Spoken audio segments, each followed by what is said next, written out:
Alright, so magandang araw po sa inyong lahat mga kapatid. JDB po ang inyong abang lingkod. Pag-usapan lang natin itong paulit-ulit na sinasabi nila. Si Duterte daw ang naging daan ng pagbabalik ng mga Marcos sa Philippine politics o sa kapangyarihan. At ngayon nga po, si PBBM po ang presidente ng Pilipinas, Amy Marcos ang senador. Mga kapatids, 1991 pa lamang po, nakabalik na ang mga Marcos sa Pilipinas. Unti-unti po silang bumabalik sa kapangyarihan. Si Imelda, naging congresswoman, kung di ako nagkakamali, doon sa Leyte, tapos doon rin po sa Ilocos. Si PBBM, naging governor, tama, naging vice governor siya dati nung maalis sila rito. That was 1986. Tapos naging congressman, yun yung time ng college ako noon at doon ko siya na-meet noong 1998. Tapos etong si naging senador din siya, di ba? Isang nga siya sa mga nag-ratify ng Rome Statute. Tapos si Amy Marcos naging gobernadora ng Ilocos Norte, tapos naging senadora ngayon, di ba? So si PBBM po kumandidato siya, ang kapansin-pansin doon, pataas ng pataas, parang halos 2 milyon palagi ang nadadagdag sa mga boto niya.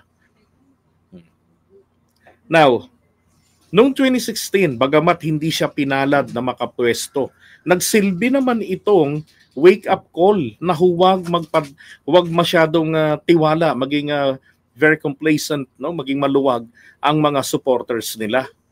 Oh. Kaya nagresulta ito sa 32.6 million na boto ni PBBM. Now, gusto ko lang pong ipaalala, sino po ba ang nagpunta sa Ilocos Norte sa pamilya Marcos?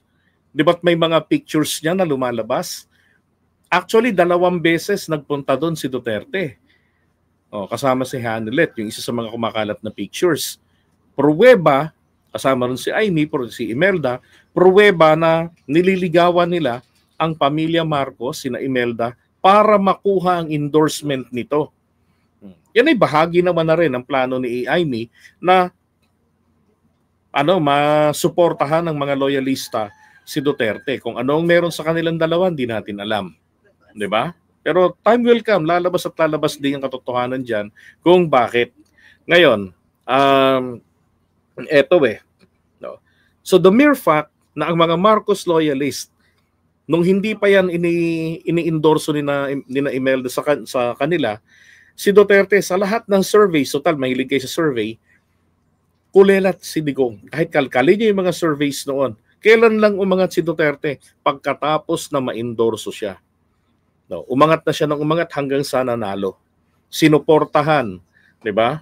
Todo yung suporta sa kanya, tapos 6 na taon, tiniis yung kanyang administrasyon, buong respeto. Di ba? Pero ang problema ngayon, ito gusto uli ni Duterte na nung makatikim ng munting biyaya, munting nagkaroon ng kapangyarihan, ang feeling nga nila, sila na talaga yung may-ari ng Pilipinas. 'Di ba? Kumbaga nakabuo siya, ang paniniwala nila, nakabuo siya ng mga Duterte loyalist. At ang paniwala tuloy na sinasabi, ang nagdala kay PBBM sa pagkapangulo ay si Sara. Hindi. Dahil unang-una wala ho talaga. Maski nung kampanyahan pa lang, si Sara, kung ikukumpara nyo rin yan sa tatay niya, hindi ho taglay ni Sara ang karisma ng tatay niya. Hindi niya taglay. Noong 2022, meron niyang motorcade, nagra-rides yan mula Mindanao hanggang norte. Pinatigil na lamang yan ni PBBM nung nandiyan na siya sa parte ng Quezon Province. Lalo na doon, nilalangaw siya doon. Pagdating ng Bicol, nilangaw siya.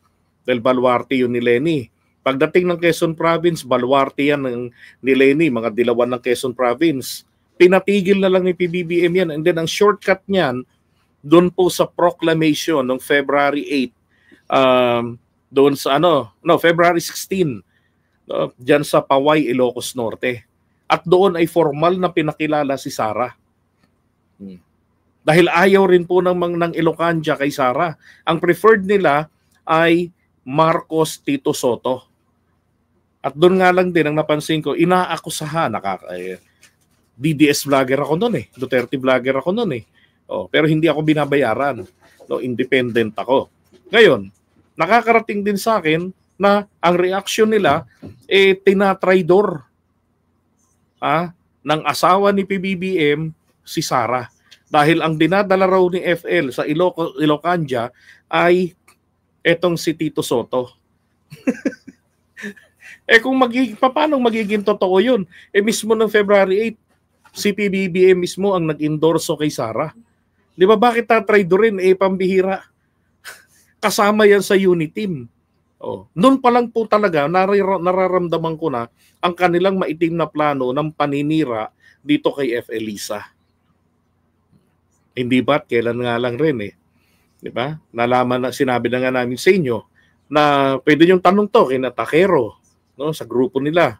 Na nung bago pa lang si PBBM, planado na po talaga ni Maharlika et al. Ang pagpapabagsak sa kapangyarihan, pagpapabagsak ng Marcos administration at makuha na ni Sara. Yung kwento nila ng Pulboronic video, 2021 sinimulan ni Duterte ng November dahil si Sara nag-vice president lang kay PBBM. Kasi bakit nag-vice president lang? Unang-una, kung magpresidente siya, makakalaban niya si PBBM. Dahil ready si PBBM, kaya nga nilayasan niya ang Nationalista Party. Tapos, ang mag-ama, ang inaabangan niya, sino sa inyo ang mag-BVP? Sara or si Digong na panay ang daldal noon, mag-vice president siya. Di ba? Yun lang inaabangan niya. So kung si Sara lumaban na pagka-presidente, mawawala sa kanila ang suporta ng mga Marcos loyalist. Ilan lang yung botong nakuha ni Duterte noon, Digong. Marami pa po doon ay anti-Marcos. Pero pagdating nung nanalo na si PBBM at si Sara noong 2022, lamang lang si Sara nang wala pang 1 milyon. Parang nasa 400 lang yata mahigit yun, 400,000 mahigit ang inilamang niya. Yung boto ng mga dilawan, yung mga anti-Marcos talaga, napunta pa kay PBBM. Di ba? So para sabihin na binitbit, may utang na loob dapat tanawin dahil itong si Digong ang nakapagpabalik sa mga Marcos sa kapangyarihan. Excuse me, know the history. Okay?